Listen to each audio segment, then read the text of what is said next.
Marky Worthington Podcast all day. All day. Dream by night. Don't buy me a drink. Just give me $10. All day. Go down to the strip club with your floppy disk and turn it into a hard drive. Yeah, right. You'll get fucking thrown out by Big Tony. We're here to name names and make people feel more ashamed for shit that they're not proud of. Don't blow it. Keep it simple. Count your money. No, whatever it is. Hey, welcome to the Marky Worthington Comedy Podcast. This is episode 53. We've got Fateh Singh. How you doing, man? Hey, good dude. How are you? Good. Good to have you on the show. I have been doing comedy with you for a while now, and it's the first time I've had you on the show. I think we spoke about it like pre-lockdown, potentially having you over. Yeah. But this is the first time we've actually been able to do it. And also we've got a gig coming up as well on the 7th of December. So it made sense to be able to get you over and do the podcast before the gig, chat about the upcoming events. And people can like hear you and be like, dude, that guy is hilarious. We'll get him on. We'll go and buy tickets to the show. But yeah, we got a gig coming up on the 7th. I'm gonna like impose a picture here of the gig poster. Showed Fateh the proof before this, so yeah, it exists. It exists. It is a thing. It exists as in the way that like Bigfoot exists based on the proof that's presented. Yeah. Yeah, you can probably see on the gig poster in the bottom left there that it's sponsored by Ned Kelly whiskey. So they're doing a giveaway promotion as part of that, where you can win a bottle of Ned Kelly whiskey just by buying a ticket. So buy your ticket, you go in the draw to win, but you need to be present on the night at the end of the night for me to draw the prize. So if you're going to come along and watch the show, make sure you stay till the end so you can get yourself a bottle. But you don't tend to get too many walkouts on a paid gig unless, I say something truly horrendous. Like what? Well, we'll have to wait and see. Tickets are available on Oztix, and you can come and see exactly what I could say to make you walk out. But for the most part, everybody's happy to be there. I think people are just happy to see music. See music. Well, I mean, it was music last time. Jeff brought his acoustic guitar. Yeah. But he's shout out to Jeff with his composting secrets. Yeah. But yeah, most of the time it is just Mike and me, and getting through it. But yeah, so that's the deal with Ned Kelly whiskey. You win a bottle of that, and also as part of this episode, we're doing another giveaway. So they've given me two items two enticements for that. So you can also win a ticket to that show by sharing this podcast. So if you share this podcast, you go in the draw to win a ticket to the show. So that's the second thing. Nice. That's the plugs out of the way early on. So now it's all house money now. We're just all it's all chats. This whiskey is 100% halal as well, isn't it? Oh, dude, I don't even know. Do you think? Yeah, let's keep it. Let's go. Dude, how great is it that oh shit, that like I wasn't sure whether that's a thing. Like I'm so not sure whether I should whether it is or not. I thought about it for a while. Like, I mean, it is alcohol, but like, it's not an animal product, so it's like a weird gray area, I suppose. But I don't know. Yeah, it is. I mean, start a poll in the comments or something. Is whiskey halal?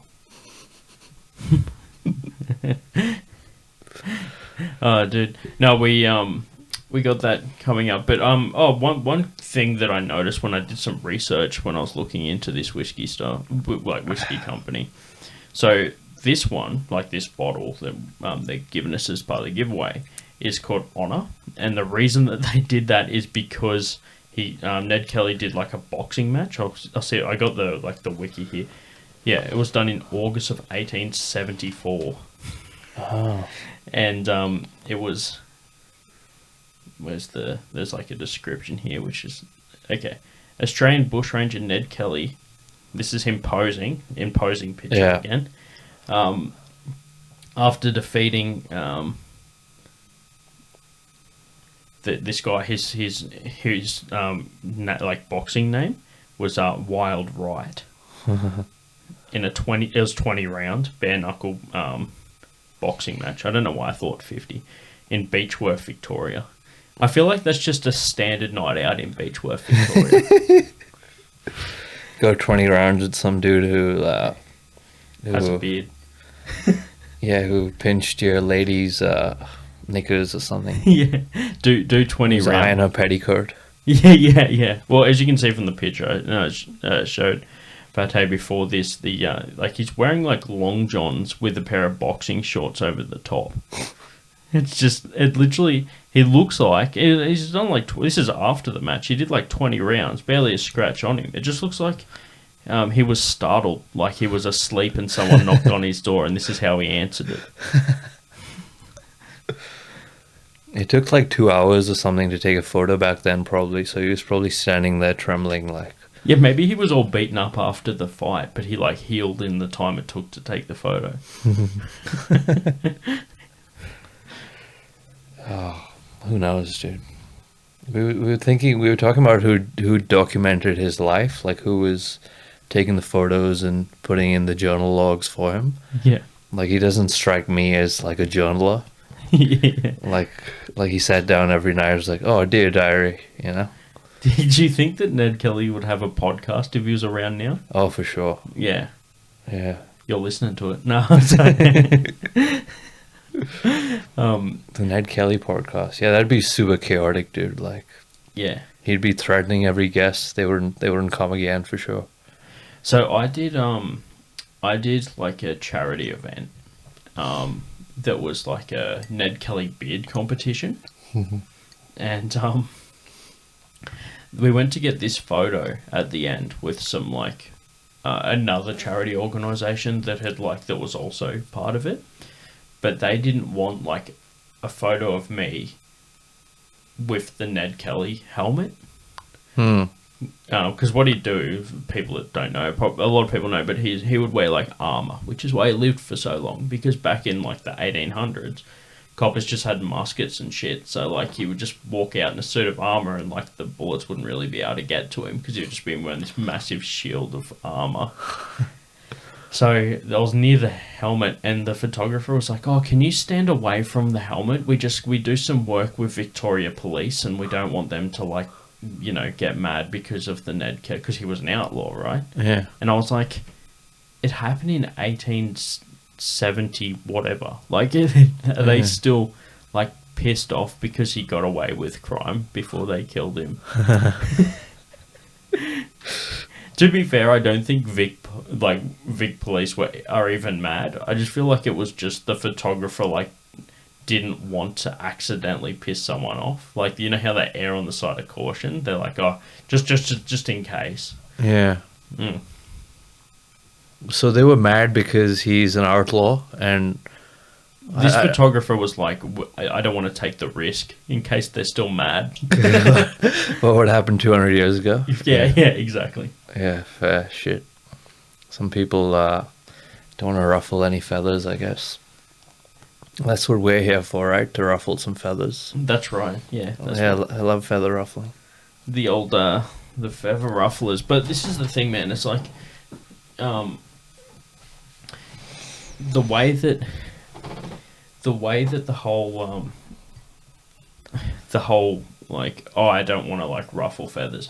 Have you ever gone out when like, because you do like a bit of crowd work and shit. And for people that don't know this already, Fateh is a comedian. He's on the bill for the gig, so like it's obviously done comedy before. If you're a fan of him, you would have seen it.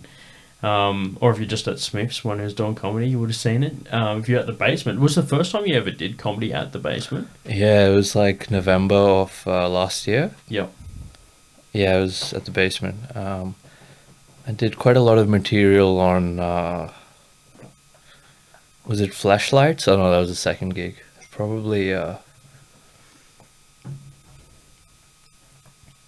like Uber and stuff, you know, like just doing like social media sort of commentary. Yep. On like a sort of crappy Seinfeld bit.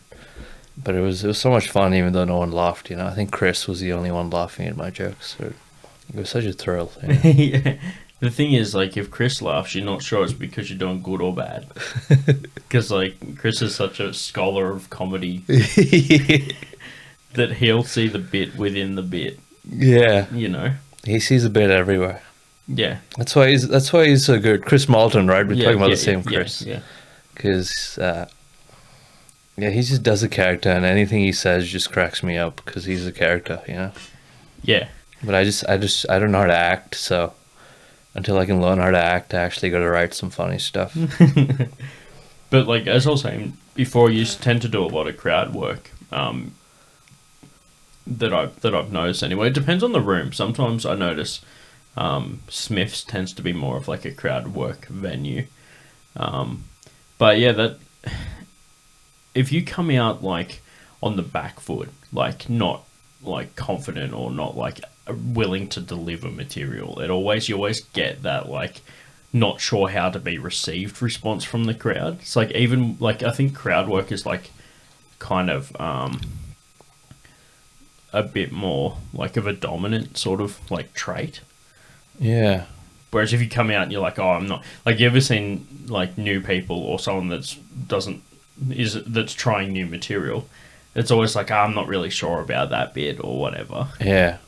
Whereas I tend to find that like the minute that you show like a sign of like, I don't know what I'm doing, the crowd's like, oh, he doesn't know what he's doing. Like I'm gonna like turn on him. Yeah. There was this guy, I forgot his name. He's James McMahon. He was sort of like he was in comedy when I first started. Yeah. I think he moved to Melbourne actually. But he used to have this bit where he'd come out and like read his first joke off a piece of paper and like act like super fucking nervous. Like he'd be like shaking and shit. Yeah. And, like, the crowd response was always just like, oh, you can do it. Like, look, it's okay. Look, we're not going to hurt you. And then he would just, like, get into his material after that. And the crowd would be like, oh, it was a bit. But he was, like, he was so good at selling it that you actually thought that, like, it was his first time ever doing comedy. And he was, like, really nervous. Yeah. Yeah. Yeah, this is, like, inside the actor's studio stuff, like, behind the scenes. Yeah. This is the master like magician. the misdirection and stuff. Because comedy is sort of like magic, isn't it? Like there's a bit of like, not sleight of hand, but like sleight of words and like misdirection. And, you know, people have expectations and then you just sort of, like there's a punchline and you sort of confirm the expectations. And it's like, what's that show where that guy exposes all the magic tricks? The guy with the mask? Yeah, it's the master magician. The masked magician? Yeah, dude, that was some shit. Like when I was younger, my old man filmed like he recorded that onto cassette, like when it was on TV, and so he could like learn the tricks. Your dad did? Yeah. Shit. He was just like, oh yeah, that's a good one. So what? He had the props and everything, like No, a he box didn't. and a He never saw. did it. He just was just like, if I wanted to, they're there. He's got it on file. Yeah, it's on file. Yeah, it's ready to go. that's what people did, I guess, before the internet. Like they stored things. That's how they stored shit on file. Like on a cassette or like a VCR. Both. So like used a VCR to record it onto cassette. Oh, true. Oh, yeah. Yeah, but I tell you what's great about that though. Like, well, for starters, he didn't record over the wedding video. That's good. That's always the first main thing when you record onto cassette. You want to make sure you don't tape over the fucking wedding with the masked magician. And imagine that, just like ceremony, because mum and dad got married in 1986, so their wedding video is a fucking gem. Yeah. I was watching it and just looking at all the different hairstyles and dresses, and yeah, it's a true representation of the era. And Yes, everything was held up with hairspray and like there's neon and stuff, you know. yeah, it was like my dad has the haircut like the Beatles, like, you know, the bob. The Ringo Starr. He has the Ringo Starr. I mean, they all have the same haircut. Yeah. Yeah, and my uncle's like going bald instead of like completely bald. One of my uncles has a pretty impressive head of hair for a man who's like in his late 60s, like circa late 60s. And the other guy is fully bald, so like Couldn't be genetic. It must just be stress related, you know. That means I'm gonna go bald, dude, because I'm like so fucking stressed most of the time. Like I just like will just get worked up over shit. But here's the thing, dude. I have a beard, so I can just shave my head. Do you have a beard? Yeah. Wow. Yeah, I know, right? Oh, I was wondering what that was. Yeah, just in case anyone doesn't already know. If you're listening to this podcast, you've had to click on my socials, and that's like my main fucking promotional point.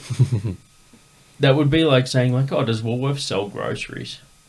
Yeah, they're the fresh food people. I only know them for their fucking shops. I didn't know what they did in them. Yeah, they just have shops and there's nothing in there. Yeah. Just robots patrolling the aisles and cleaning them. Like in Terminator, like the ones with like the machine guns on them that are just on the little tank tracks. I hate how those robots that clean Woolies have like a human voice. Like that just annoys me like really badly for some reason. Like they should just beep, you know? They should just beep and emit like little computer noises. Well, they have the audacity to speak to you. Like fuck off. Yeah, exactly. Like if it's gonna be a robot, at least have a robot voice. Yeah. That's as most bogans with a fucking credit card know this term, false advertising. Yeah. The amount of time, so I used to work in retail, and anyone that's ever said that's false advertising was just like a bogan called Trish that had a fake credit card and was trying to like get money out of it, and like long nails. Yeah, I used to work in retail as well. I used to work at Lowe's in Belconnen, so Nice. yeah, I sold a lot of Hawaiian shirts. Yeah, I've got one in the cupboard actually. It's got beers on it. Yeah. But they're not actually beers. They're like fake brands. Is it like a beer with wings on it? No, it's called like Aloha. Ah, yeah, I know that one. That was probably like 2016 or something. Yeah, that's exactly what it was. Yeah. So I went back in 2017. They didn't have it anymore.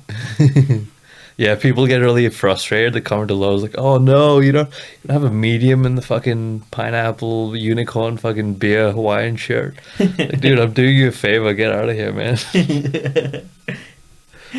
Did you love how customers think they're doing you a favor when they come to the shop? Yeah. And it's like you are technically because you're paying to get items from here. Hmm. But at the end of the day, like even like in like the big companies, like I used to work in like a bigger shop as well. You don't know what the fucking if they lose a customer, that doesn't affect me. I'm still getting paid $5 an hour. Yeah. You know, I'm not getting. Yeah, you don't get commissions. Yeah. I used to get commissions when I worked at Dick Smith back in the day. Mm. But they changed the commission structure. I used to get paid like decent commissions, but then they put it down. They like slowly reduced it. Yeah. And then they reduced themselves. Yeah, performance-based incentives, man. That's the way to go. That's how you get your employees to actually do something, you know, rather than just play with the Spotify playlist all day. Yeah. I used to put on like heaps of weird music at Lowe's. Oh yeah. Sort of try and deter customers from coming. It's like a bit of metal and like jazz fusion, and just throw them off a little bit. Jazz fusion. Yes, bit of jazz fusion, bit of metal, some like bossa nova, just random shit. Yeah. What kind of metal? Metal, like Iron Maiden, I guess, and although that was sort of popular, so it defeated the purpose. But like Cradle of Filth, I guess. Lamb of God, that's metal, right? Yeah. You like metal, don't you, Marky? Yeah, I'm into metal. I also have a beard. Did you notice? Oh yeah. Yeah, like since we're on the stating all the obvious shit. I actually met Danny Filth, the singer from Cradle of Filth. Oh, his last name is Filth. I don't know if it's legally his last name, but that's what. Dude, I was so nervous. I walked up because he was. I'm gonna put the photo here actually. There's another picture to go here. Yeah. So I was working at the basement, and they were playing there, and he wasn't doing meet and greets, but I was like, oh, I'll like take some glasses out the back to put them in the cupboard. and maybe if I catch him, I'll say hi, you know? So I go out the back. Oh, actually, before I went out the back, my buddy who was there, who used to carry a satanic Bible with him. Oh, I've told you this story before. So now it's on the podcast. It's like part of the. It's in the universe now. So my buddy used to carry a satanic Bible with him everywhere. Kind of like you know, like in The Simpsons where Ned gets shot, but his Bible stops him from getting a bullet. Yeah, he would keep a satanic Bible on him, pretty much like the same thing. In case he got shot in the heart, his satanic Bible would save him. A left-handed satanic Bible. Yeah. It's the left-hand side, yeah. Imagine if he didn't know which side, like he didn't know like anatomy, and he put it on the wrong side. Like it would have stopped it if he just paid attention in class. Yeah. So I go to him and was just like, hey man, have you got your Bible on you? I'll take it out and see if I can get Danny Filth to sign it for you. And he was just like, oh, I didn't bring it, but I've got my Pokemon card. So yeah, I got my Pokemon card. I got the Pokemon card off him. I went out the back and I was just like so nervous that I like nearly called him Mr. Filth. like your fucking grade school teacher. Yeah. I'm like, hey, excuse me. And then I nearly said Mr. Filth. And I was like, Danny, I'm a massive fan. I was wondering, would you like to sign my friend's Pokemon card for him? And get a photo. And he was just like, yeah, sure, I'll sign it. Is because he's from like the part of England that they don't talk about, the Cockney part. Oh yeah. So he's literally like Cockney English. He's just like, yeah, I'll sign it, no worries. And I like give it to him, and he's just like, what's his name? I'm like, oh, it's Ben, and he wrote like B-E, and then he's instead of putting the N, he started like drawing an A, and I was just like, oh, it's Ben, and he's like, what's it? I'm like, it's Ben, B-E-N, and he's like, oh, I thought he said his name was Bean. I was like, Bean? And he's just like, I thought it was a funny name. I was like, Bean? Why is he called Bean? Oh, well. And then he, like, writes it, and then I get a photo with him, which is the photo I've had up here the whole fucking time. Yeah, and then called it at that. And then they came back and played again in 2019, I think. And they did no meet and greets, and I didn't need to, like, see him because I was like, I'm satisfied that I met him once. Yeah. My plan was to try and get him on the podcast for my metal podcast. Yeah. Yeah, I never got a chance to do that. He was otherwise occupied. Yeah. Well, the thing is with like the bigger acts, it's hard to book them as podcast guests because you need to go through their like management company, and most of the time they get so many emails and requests that it's hard. Like you rarely hear back from them. You end up in the junk folder or something. Yeah. Or like the folder that's devoted to people that want podcasts because they're so common now. But I've messaged some like pretty big like names, and they've gotten back to me, which is cool. Well, they said no, but they still got back to me. Like some people, I'm just like, holy shit, you actually got back to me. Like that's cool. Yeah. And it had your name like Hello Marky instead of Hello Anonymous Applicant. Yeah, hello in brackets customer name. Like insert field or something. Like an email template. Yeah. Did I actually seen a meme that was like that. This guy got this message and it was just like, hello, user's name. And then it was like, I'll be in user's location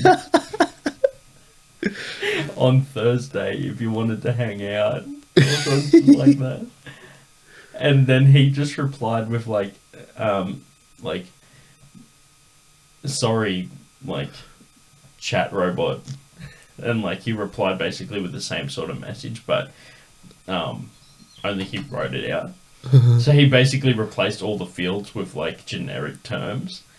Yeah. It's like bots on Tinder. You ever met a Tinder bot? It's like a. I don't use Tinder. I've never met a Tinder bot. Yeah, I've never met them either. I've Like, definitely it's matched with them. notoriously hard to see them in the flesh. But Imagine if you were so good at chatting that you like convinced the person that wrote the Tinder bot to like hang out with you. Like you just were so good at like communication that eventually they like got the messages and they're like, this guy actually seems pretty cool. Like I think what is the agenda of Tinder bots? Like, what are they out to do? Is just inside chaos, or like, I think it's a money thing. or just to get your data, your credit card details, like the Nigerian prince? I feel like it's still money. I'm gonna see if I can find that meme. But yeah, I think it's all money. I'm thinking money at this point. It's got to be cash related. Has to be cash related. Have you ever been scammed by anything before? Like accidentally fallen for something in the early days? Oh. Back in school, I probably gave a guy some money to get me something from the canteen, and then never saw it.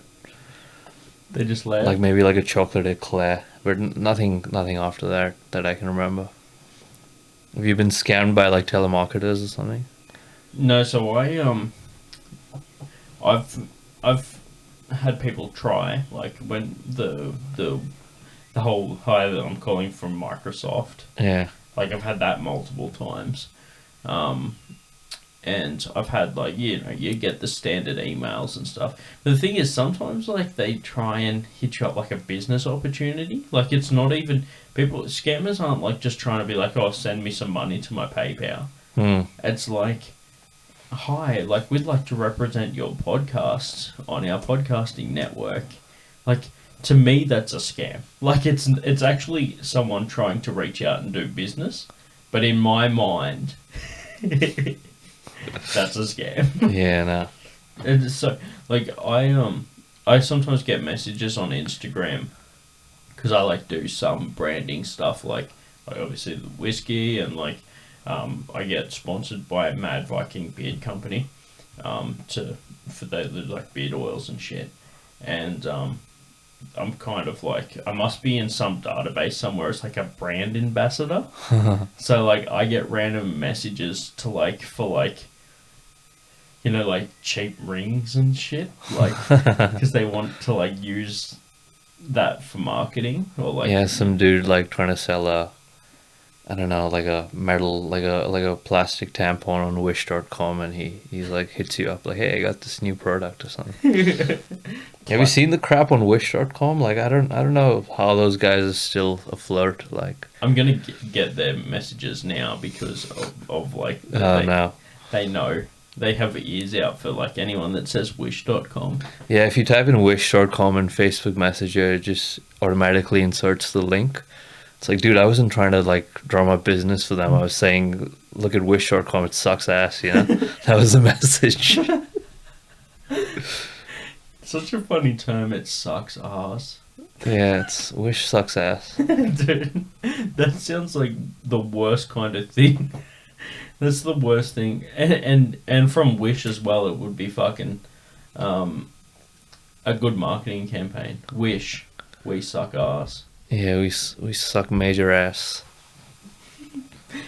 Yeah, I've seen some, like, I actually don't see their ads, but I see people that have screenshotted the ads and put it as their status to say, like, what the fuck is this shit? It's ridiculous. It's actually like hilarious. Like you'd see like a photo of Saddam Hussein, and it's like $22. Like what? What does that mean? And a little vial, and it says like cocaine for ophthalmic use only. It's like $17. What? Is this real? This is clickbait. Yeah, that you see like so many random things on there. Like people will like sex toys and shit will just come up on Wish.com. I describe myself as because I went and seen a comedian, Isaac Butterfield, down at Hellenic Club earlier this year, Yeah.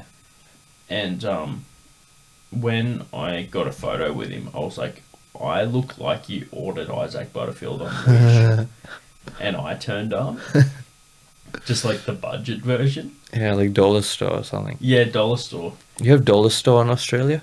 We don't have. We've got Hot Dollar, Hot Dollar and Top Dollar and Top Dollar. Yeah, and the Reject Shop, dude. the rejects. Yeah. Dude, the Reject Shop is a fucking meme. Like it is literally just like a fucking potluck. Yeah. You like buy stuff and you're just trying to work out like what's the reason it got rejected.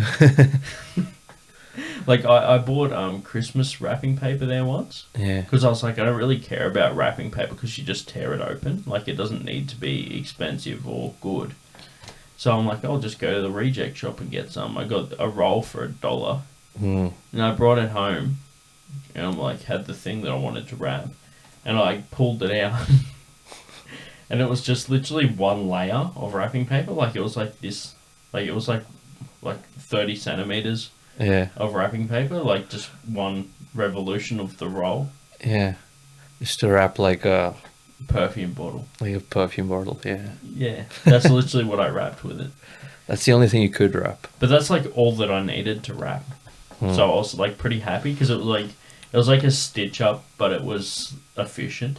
Yeah. Because I was like, if it was a whole roll, I only would have used that much and put the rest in the cupboard.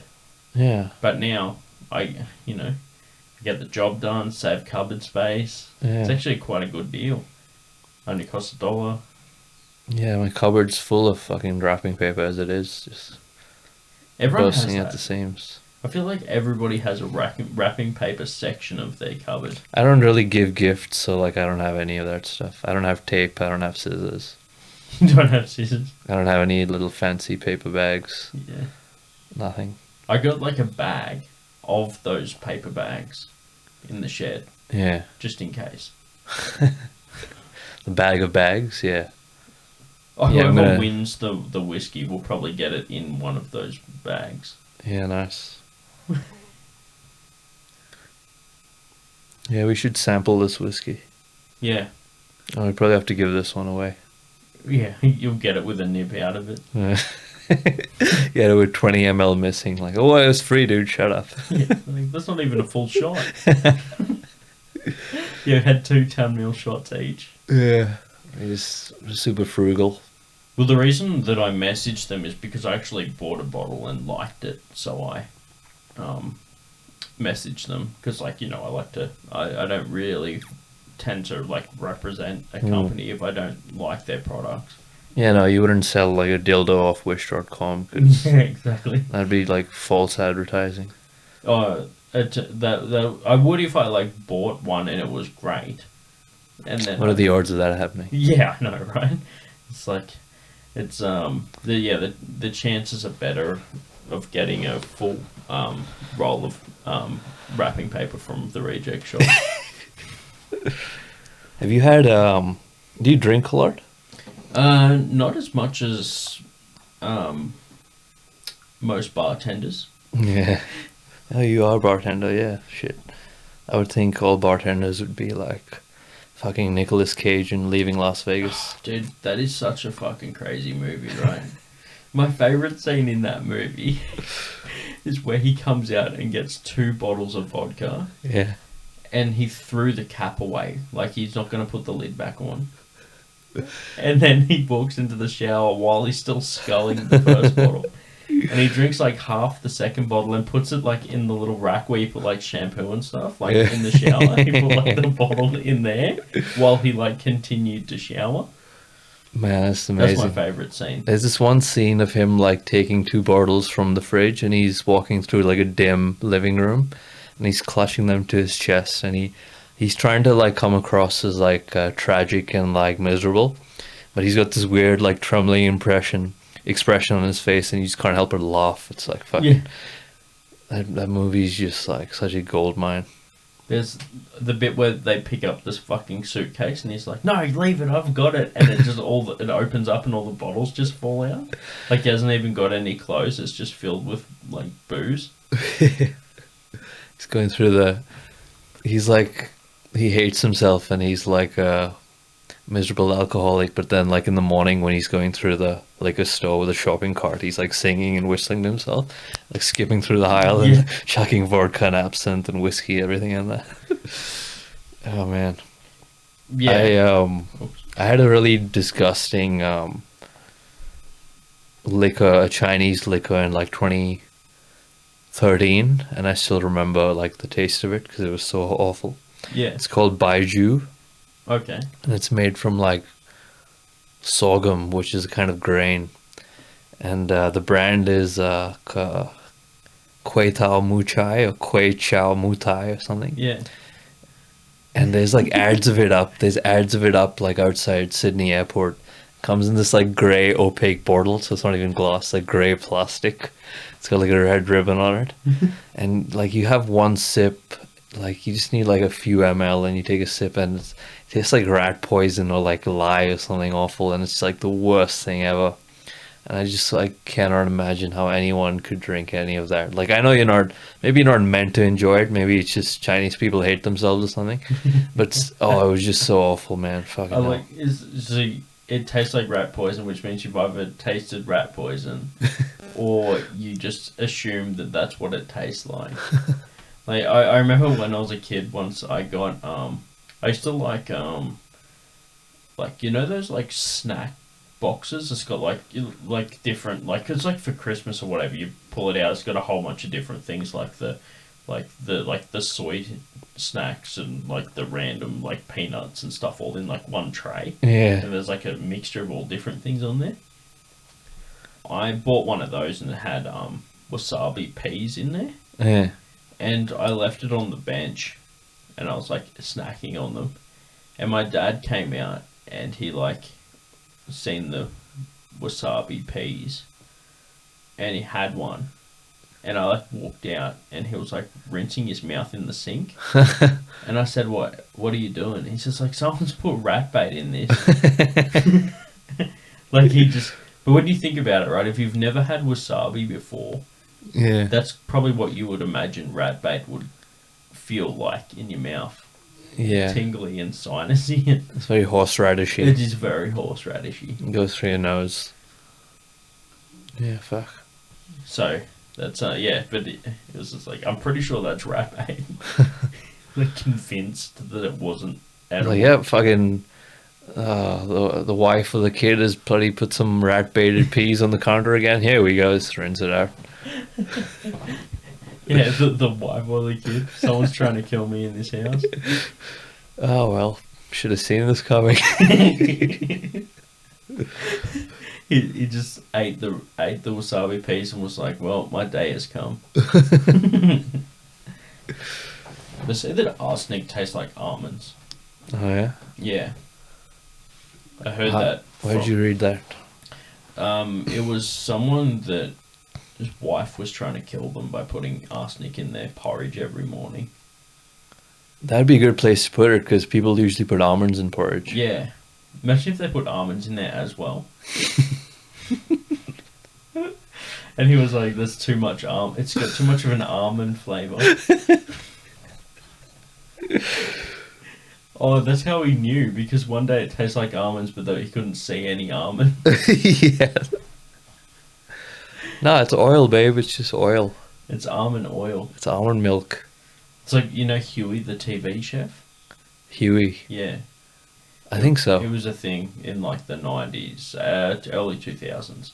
It was this dude that would like, he was sponsored by Bilo, and he would just cook butter, but like with other stuff. So like every recipe would just start with like 500 grams of butter, melt that, and then cook like a steak. Like that would be all of his recipes. Would just be like, start with, what you want to do is start with a bunch of butter, put it in the pan, okay, and then add garlic, and then you're done. You start with butter, you got to finish with butter as well. True, exactly. That's how you get a Michelin star. Yeah. Okay, well, there's something that Huey and Bilo could take out of that. But yeah, so one time I was watching the show and he was just like, alright, so we're going to put a little bit of peanut oil in this. And then he goes, if you're allergic to peanuts, just use olive oil. And I was like, who is allergic to peanuts and goes, oh, but that's oil. Like, it's not, I'm allergic to peanuts, not peanut oil. Like, Yeah. do you reckon who would take the chance? And, be like, and then I was like, no, it's a good thing he mentioned that, because then, like, he's covering himself. He'd be like, oh, yeah, like, Huey covers his ass by being like, oh, yeah, no, you can't have peanut oil if you're allergic to peanuts. Yeah. Like, all of a sudden, he's like Huey the fucking, like, allergy professional. Works for the FDA. if you're allergic to butter, you can't have any of his recipes. That'd be a tragic life, dude, being allergic to butter. You'd have to be allergic to, like, dairy. I feel like people who are lactose intolerant are pretty much that, right? You never know what richness is, you know? You don't know the meaning of decadence in a dish. You just need butter. There's no substitute, like, margarine sucks ass, doesn't it? Margarine is like wish.com butter. Yes. Fuck yeah. It's not a comedy podcast unless there's a callback in there. Callback to everything. Everything's Ned Kelly, callback. fucking, he loved butter as well, probably. Probably. I mean, it probably was like a luxury item in the 1800s. Yeah. When did margarine come about? The thing is, like, are you a margarine guy or you're a butter person?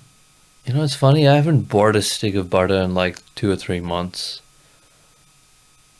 I usually use olive oil, which is a bit hypocritical because I just did like a speech on the greatness of butter, but You can enjoy something with I don't really buy any groceries anymore. I just waste my money on food from outside, you know? Yeah. What sort of food? My mom might see this, so like, yeah, sorry about that. But I just eat like Burmese curry like 6 times a week, and I eat like just like chicken schnitzel at a pub or something. And yeah, dude, like working full time, I just have no time to bloody make anything. I don't really like cooking anymore. Yeah. Just I like to throw things at the microwave, yeah. nuke them. Have you seen Twins with Danny DeVito? No. Oh, well, the concept is great of the movie. Danny DeVito and Arnold Schwarzenegger are biological twins. Oh, I can't believe it. I've heard of this. I can't believe I haven't seen this movie yet. And, It's like the greatest premise. and Who wrote that script, dude? Fuck.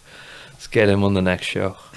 it's like when I yeah, like when I, because my brother looks very similar to me, but like you can tell we're not twins, but we look similar. Yeah. And someone said, "Are you twins?" And he's like, "Yeah, like I'm Danny DeVito."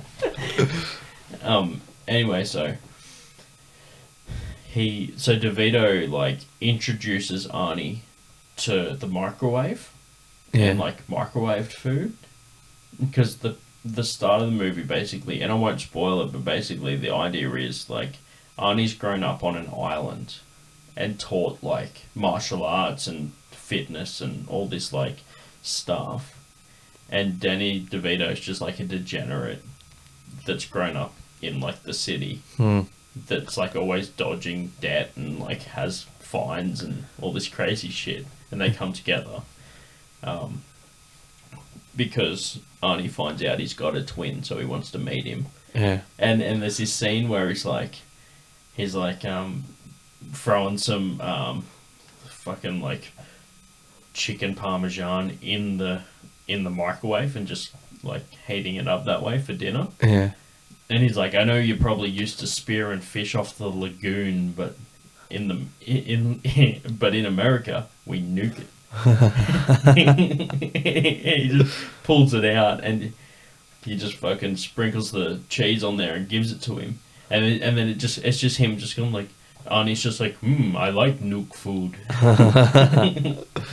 So yeah, in the main it just reminds me of you saying that you eat from the microwave. He's just like, in America we nuke it. Yeah, microwave is like it's like digital cooking, and like stovetop is like analog. You know, I don't do analog anymore. I think it's redundant. So you're just like in the future. Yeah. It's crazy to think how they thought of microwaves, right? Yeah. Do you know like how it was invented? Was it like maybe space age technology, or was it like? So from what I understand, there was a guy that was working with like a system that had like had like a magnetron in it. And he noticed that whenever he was near it, his candy bar in his pocket was melting. And he was like, oh, let's see if we can like use this to heat food, and turned it into a microwave. Because he was like, well, like little did he know that like he was also like being exposed to the rays of them. Yeah, like the candy bar's melting. I'm trying to conceive a child. Nothing seems to be working. Yeah. All the sperms are nuked, just fucking lying dead. It's like, man, I've been trying to knock up my wife for 4 years, and I've never had a solid candy bar. My life's just turned into shit. Like, I think there's a Simpsons episode where maybe like Dr. Hibbert is examining Homer's sperms under the microscope. Yeah. And they're like sperms are sitting on little armchairs instead of swimming around. And there's like two that are just headbutting each other. I remember when we were doing sex ed in high school, they showed like a close-up of some sperm. Yeah. And every time that someone would have a question, the teacher would pause the video to answer the question, then hit play. So we got to the point where like everyone was just kept putting their hand up and kept interrupting the fucking video. It was like one of the like TV on like a wheel, the stand with wheels on it with like the VCR. Just wheel it in. He'd just wheel it in, like he booked it for that lesson to show us this video. And there was one that had like, it was a sperm with like two tails. Just like one head but like two tails. And this kid puts his hand up and he's just like, would that kid have 4 legs? And the teacher's like, well, normally, like, that would, like, the amount of tails doesn't affect the actual person, right? Yeah. Like, the tail doesn't become legs. And, it's not like a frog or something. yeah, it's not like a frog where, like, it turns into a thing. I don't have tadpoles in my testicles, you know? That'd be weird. Yeah, exactly. But then he was like, would that one have an advantage over the other one? Like, he's about to hit play and he's just like, wait, so another question, would that one have, like, an advantage over the other? That's an excellent question. Like, in swimming, yeah. Yeah. And the teacher was like, well, normally they can't actually, like, get the tails to work together in unison. So, like, they spend most of the time, like, just spinning around in circles instead of being able to go to where they need to go. Yeah. And the kid was just like, so imagine if he just got his shit together, he'd fucking fly past all the other ones. and like, the teacher just didn't reply and just hit play on the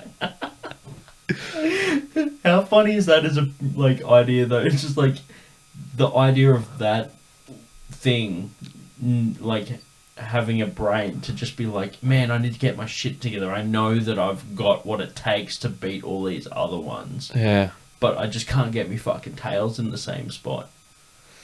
Yeah, like greatness is a burden sometimes. You know, it's a burden to be unique. yeah. That sperm was suffering for its art. Yeah. He was... Yeah, they needed to put him in a special program. He was like one of those kids, that sperm.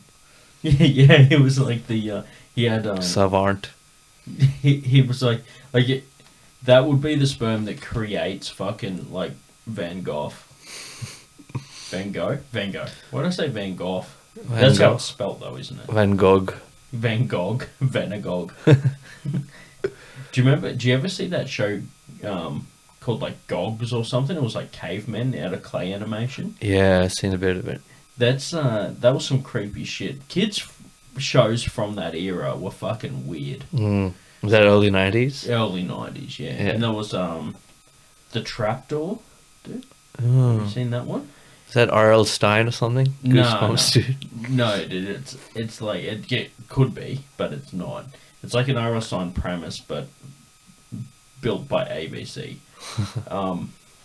So Trapdoor was like this little blue clay animation dude called Burke, and he would like feed this fucking monster that lived down the trapdoor in his castle, and he would feed him like fucking like slugs and fucking spiders and snails and shit. Fish heads. Yeah, just all that gross stuff. He would just like put it all on like a thing and take it down to him. But you never saw the monster. You would just always see Bert fucking losing his shit. Burke. Because he just like was so paranoid that he wasn't going to keep the monster happy. Yeah. And throughout the entire thing, he'd just be like, Burke, feed me. And he'd be like, oh yeah, coming for you. But like then he'd mumble something about him, like under his breath, like, oh, I have to do everything around here, or some shit like that. Yeah, that was some proper 90s theme stuff. That's a toxic relationship. Yeah, it is. It's a sub-dom relationship. Yeah. So I remember you mentioning in your act when you moved over to Australia. How old were you when you came here? Like 18 or 19. Yeah. One of those, yeah. Yeah, it was back in like end of 2014. I came here from New Delhi, and I was like, fuck, where's everyone, you know? Like, is this like a mortal town? Like, are they going to nuke it or something? I thought Canberra was just a facade. Like, I was beginning to believe the conspiracy theories that Australia doesn't exist. Outside of travel brochures and, like, ads. Yeah, you thought that it was like in, like, Fallout, or like Nuketown or whatever, where they've got, like, those, like, fake testing facilities. Yeah, like Indiana Jones gets into the fridge at the start of the movie and... Yeah, you just thought that it was going to just blow up. It's constantly on edge, yeah. Imagine going to one of those towns being like, where's all the people? And you just seeing a fucking nuke coming. This place is so clean. It's like, it looks old, but it was built, looks like it was built recently. Everything's freshly painted, yeah. This is lovely. I'm going to spend my life here. You can tell that, like, it's not going to last long when all the, like, paintings and stuff, like, all the walls and stuff are only painted with one coat. Yeah. Like, if you ever try to paint a wall, you got to do, like, 4 or 5 fucking layers before you can, like, not see the fucking gyprock anymore. Yeah. Yeah, but in cheap houses that they put up. So my buddy used to be a painter, and he said that by the time you paint, there's no budget left. Like, they've already gone over budget, so the house is done, and the owners are like, just keep the cost down. So can you just do one coat of paint? So, and sometimes you said the painters don't even get paid because, like, they just they just skip on the bill. Yeah. Because you can't, like, come in and take the paint off. Yeah. You know. It's like leaving the house in just your underwear, dude. It's just, like, you need to cover it up. Yeah. It's like Ned Kelly and his long johns, you know? Well, he used to just wear his suit of armour as well. Oh, true, yeah. He had long johns and a suit of armour on top. Yeah, exactly. Like, he would have cooked in the summer. Especially the Australian summer in the bush. It was definitely odd to have a suit of armour in the 19th century, right? When he was around. Like, it wasn't... They had outgrown them at that point. Like, he was still a weirdo, right? Yeah. It's not just looking back, he was weird for that. Yeah, true. Imagine, like, if he went, like, back to, like, the Middle Ages and he was just one of the normal, like, just one of the boys. But because he did it now, or did it, like, later, not now, Yeah. but it was considered weird. Yeah, it's like when we go to like a park and there's like live action roleplay dudes then chainmail with like maces. Ned Kelly was just one of those dudes. You turn up to a LARP thing dressed as Ned Kelly. And you're like, oh, you didn't say which era the suit of armor had to be from? Yeah. Like, because there's so many suits of armor to choose from the Middle Ages. But if you go through to 1870, there's only one. So there's less choice. Yeah, like a steel plate or a chainmail or something. How funny would that be? Just turn up to a LARP thing dressed as Ned Kelly and just don't say anything. Just stand there. Just drink and stand there with your fists up like the old stunts. Ready to do 20 rounds with Wild Right. Yeah. But yeah, so what was it saying? We were talking about not going out of the house without being dressed up. Man, it's like back to the Homer Simpson reference. You just like picture him just on the couch wearing his whitey tighties. Yeah. On the more I look at it, the more I realize like the closer I'm, because I think Homer's like 34 or something is his like set age. The closer I get to that age, the more I become like a fat dude with a hot missus. Yeah. That's like my goal when I was younger. I'm like, look, man, like as dumb as Homer can be in some episodes, he's got like, you know, kids, missus, house, full-time job, still hangs out with the boys. Yeah. Like, people give him shit, man. He's got it fucking made. Yeah, he does. It's the American dream. He's got literally like the 2.5 children, fucking house, two cars. For at least a couple of episodes, he had hair and he was ripped as well, like temporarily. So he knows what that feels like. Yeah. He's done everything. For a small, for like a component of a town, the Simpsons have done a lot. Yeah. Like, that's just a dude that lives down the road and he's like been to space. He's like done all this shit. Yeah. But he's just like a member of a town. Yeah. He's not like worshipped or anything. He's just a fucking dude. He's done everything. Probably the funniest like gag in Simpsons is that he's a complete moron and his job is like the most important job Yeah. in the town.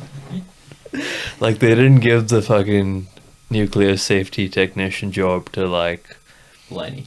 They didn't give it to, I mean he's there as well, but like the meltdowns are never his fault, you know, it's always like Hibbert is the doctor and he's like so unprofessional. Yeah. And Homer has this Dr. fucking Nick's job. probably worse though. Dr. Nick is arguably, worse. But yeah, how Tell good. me something unprofessional about Dr. Hibbert. What do you find? He's like if you saw Dr. Hibbert in like Canberra, like you would just get picked apart on Yelp or whatever, you know, Google reviews would just be to tear him to shreds, dude. It's like this doctor fucking laughing at me and playing pranks and stuff. So unprofessional. There was a doctor in Canberra that got bad Google reviews. Why? It was just like super unprofessional. Apparently, he didn't like update any of his certificates or anything. It came up on a podcast once before. He basically was chatting about how on the podcast we're chatting about how if you go into he doesn't practice anymore, but in his office. It was like a computer science certificate on the wall, not even like a doctor's certificate. But it was like dated like 2004. And his practice got moved because someone like drove their car through it. Oh man. Yeah, so I've heard some good stories over the years. He got ram raided. Yeah, he got ram raided for his bloody morphine or something. Yeah. Yeah. But that brings us. We're sitting at an hour now, man. So let's wrap it up with that. Have you done an hour? Yeah. Oh, good effort, man. Fuck. I try to keep them around that because, you know, It feels like only 25 minutes or something. it's like when you're on stage, if you're killing it, like you hit your 5 quick. If you're doing an open mic, 5 minutes fine. Yeah. But then like if you're just fucking going shit, you're like, holy fuck, has it only been 3 minutes? You gotta throw in the towel. I've done times where like I did well, Yeah. and I was only about 4 minutes in, and I just like was just like, that's good enough. Yeah. So like you could walk off early, I think. Like it's like if you work hard, you deserve an early mark. Yeah. Absolutely. But yeah. Alright, let's wrap it up with that, man. Thanks for being on the show, and guys, check out the there'll be a link in my bio on Instagram, or you can just check out my Facebook for any links to the show. But 7th of December, got Fateh with Ryan Gallagher, Caitlin Maggs, Tom Gibson, and yeah, we're going to be at the basement. Dom. I was picturing the poster in my head, and because there's no picture of Dom on there, he slides under the radar. You should just have one of those generic like Facebook profile photos. Oh yeah. Dude, A drawing of him. I'm keen to have him, man. It's been a while since I've Yeah, he's hilarious, dude. I loved his last set at the open mic. Yeah, so we first time back in a while, he came back to the basement open mic. Fateh was there, and we got to catch him in full flight. I put him up at the end because that's his spot. Yeah. Yeah, he was hyping himself up the whole time, like getting keen, which is good. Yeah. But yeah, man. All right, we'll catch everyone on the 7th, and make sure you share this episode for your chance to win tickets. Yeah. Yep, I'll announce that like the day before. So if you didn't win, then you can still buy a ticket. Yeah. Yeah, because people will like share it and be like, "Whoa, I won't buy a ticket because I might win." Yeah. Yeah, do that. Yeah. Share it, and then if you don't win, buy a ticket anyway. Yeah, that makes sense. Yeah, cool. All right, thanks everyone for listening. And do you have socials that you want to shout out? Yeah, I got an Instagram page. I don't remember the name. It's my name misspelt. I think it's like F AA T EE H with an @ before it. Yeah. Follow me. Yeah, check that out. I'll tag in the post. So yeah, cheers for listening, and catch you in the next one. Ciao. Don't buy me a drink. Just name names. Yeah, right. Big Tony, you'll get fucking thrown out At a strip club with your floppy disk. All day. Make people feel shame for shit all day. Don't blow Turn it it. into a hard drive. Yeah, right. You'll get fucking Keep it simple. Count your money. that they're not proud of. Just give me $10. All right.